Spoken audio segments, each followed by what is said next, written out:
Who is Babylon the Great in the book of Revelation? Its a prototype was the literal ancient city of Babylon.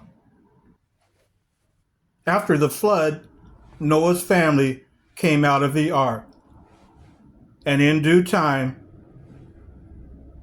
the world at that known time began to build a tower to the heavens, a religious tower known as the Tower of Babel or the Tower of Babylon.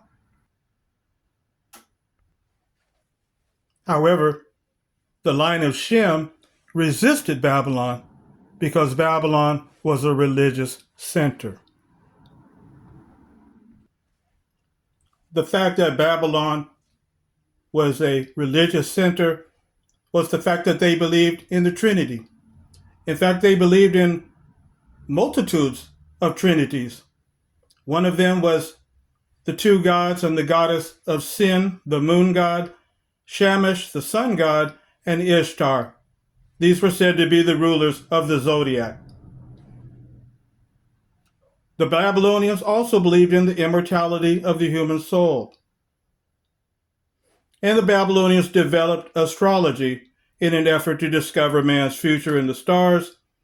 Magic, sorcery, and astrology played a prominent role in the religion of Babylon, including divination.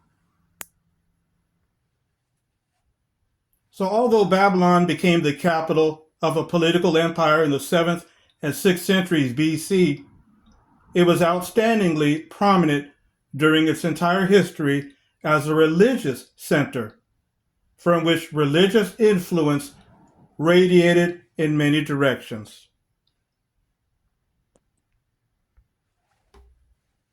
So when John received his prophetic vision, ancient Babylon had long since ceased to exist as a political world empire. But her powerful religious influence and babbling sorcery still continues to rule over all the political kingdoms of the world today.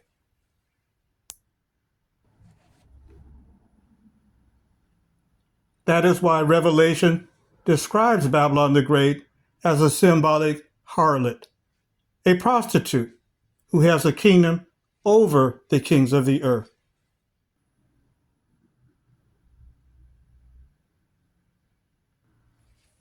So we have the ancient city of Babylon, the ancient empire, and then we have the influence of Babylon's religion today.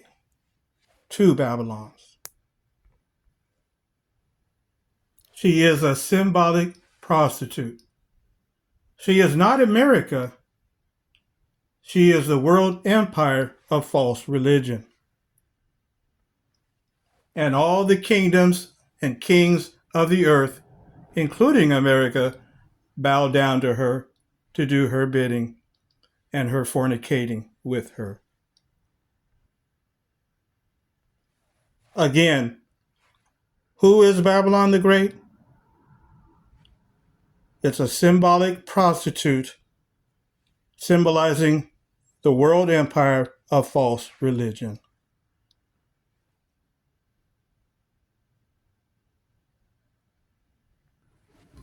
All the false religions of the world.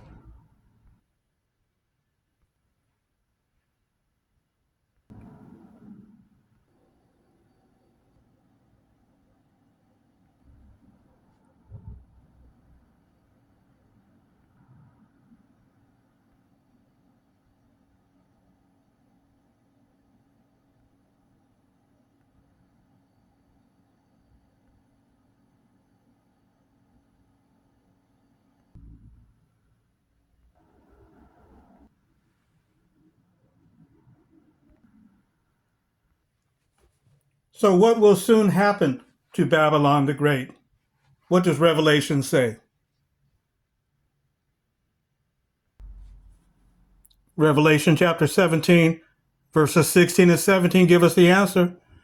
And the 10 horns which thou sawest upon the beast, these shall hate the whore, and shall make her desolate and naked, and shall eat her flesh, and burn her with fire. For God put in their hearts to fulfill his will and to agree and to give their kingdom unto the beast until the words of of God shall be fulfilled.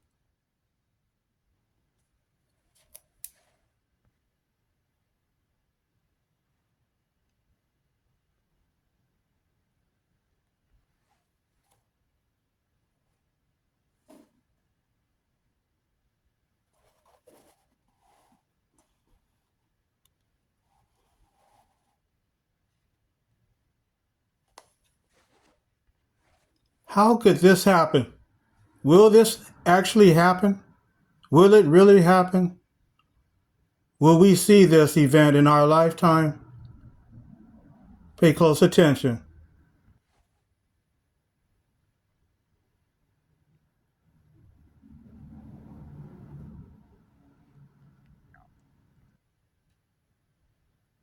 American facilities in the region are going to get waxed. It's just preordained. And there's nothing we can do to stop it, which leads to the question, why are we doing this?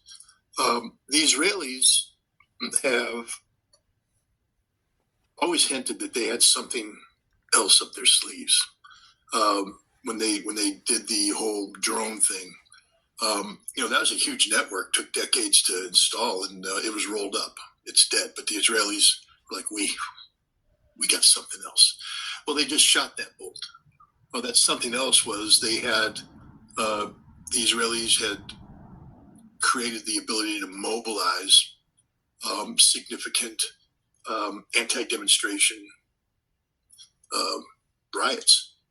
Now, what the Israelis were hoping is that they would pull the trigger on the riots, and while the riots reached their peak, the United States would bomb, command and control, leadership targets, basically decapitate the regime, or I don't care what you read on social media, the revolution is over. The Iranians have won. They've rolled it up. The Israelis shot their bolt, and the United States is too late to the game. So I think right now there's a lot of posturing by Trump to try and intimidate Iran to the negotiating table, but I don't think the Iranians are going to take that bait. Look, we have a madman in office, and there's no way that you can apply logic. And you just listen to the rhetoric of Lindsey Graham and all the other people that are plugged into the Israelis. They're like, strike now, baby, strike now, baby, strike now, baby. Do it. Help these poor people in the streets. Well, Trump didn't strike. And the Israeli card has been played, and the Iranians trumped it. So I hesitate to say anything, but I'm not putting money on the United States bombing Iran anytime soon.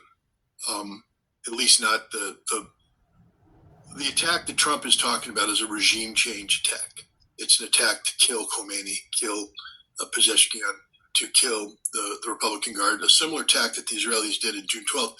But the Iranians aren't asleep at the wheel this time. I think you'll find that their leadership is buried in bunkers, scattered, with plans in place for, redundancy. And the other thing is their ballistic missile forces now are fully mobilized and ready to strike. And these are the good stuff. They used all the bad stuff earlier. They got the good stuff now. And the good stuff will come down day one. And it will take Israel off the map, and it will take American facilities off the map, and thousands of Americans will die. The protests, the so-called protests, the riots, the terrorism, that has subsided substantially. The thing is that no one really knows what Trump thinks. I don't think even the people around him know, because he flip-flops on an hourly basis. But the assumption in Iran is always that there's going to be war. Whether it happens or not is irrelevant. The Iranians are preparing for war. If you want to prevent war, the best way to do it is to prepare for war. And when you have a sinister empire that's rapidly on the decline and lashing out to preserve its position themselves day and night, from my understanding, over the past 7 months, the Iranian armed forces, and even the government have been working day and night to prepare themselves for the worst. And as I said, if there's war, they're going to hit back very, very hard. And they're much more prepared to do so now than before. This is not a good trend for the United States or the Israeli regime. But the United States, in its arrogance, they don't care. And these regimes, they're so bound to the West that they're not going to tilt away that far. But they are worried, and that's a sign that they're not in a strong position. The very fact that they're so worried shows that they're very vulnerable. So a U.S. attack on Iran could have consequences that go far beyond a few U.S. bases or a few Iranian bases. It could literally change the map on the Arabian Peninsula. And as I said, oil prices, gas prices will go through the roof. Sometimes some Americans say, well, we're independent of Iran when it comes to oil or the Persian Gulf. And I always tell them that, it's not important what the oil producers make. What's important is the price the consumer has to pay. So again, some may not think it's going to happen, but when the Most High gives a prophecy, it's going to come true. And what is that prophecy? Let's look at it one last time.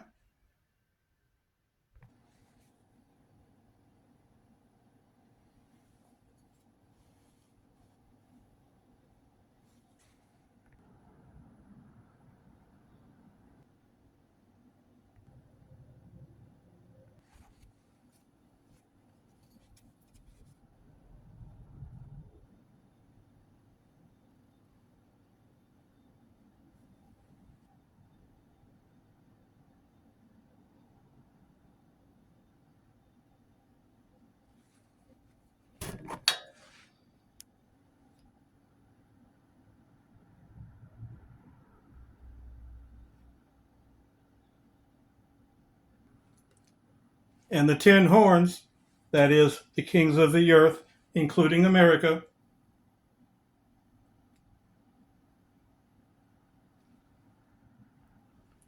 these will hate the harlot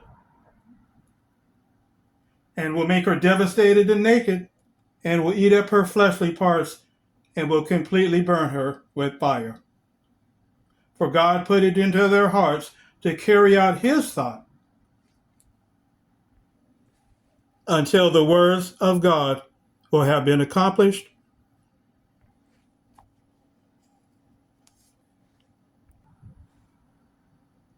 And the woman whom you saw means the great city that has a kingdom over the kings of the earth, including America.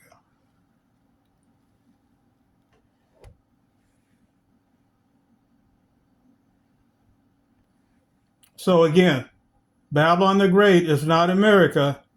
It is the world empire of false religion. America is part of verse 2 and verse 12, but it is not Babylon the Great.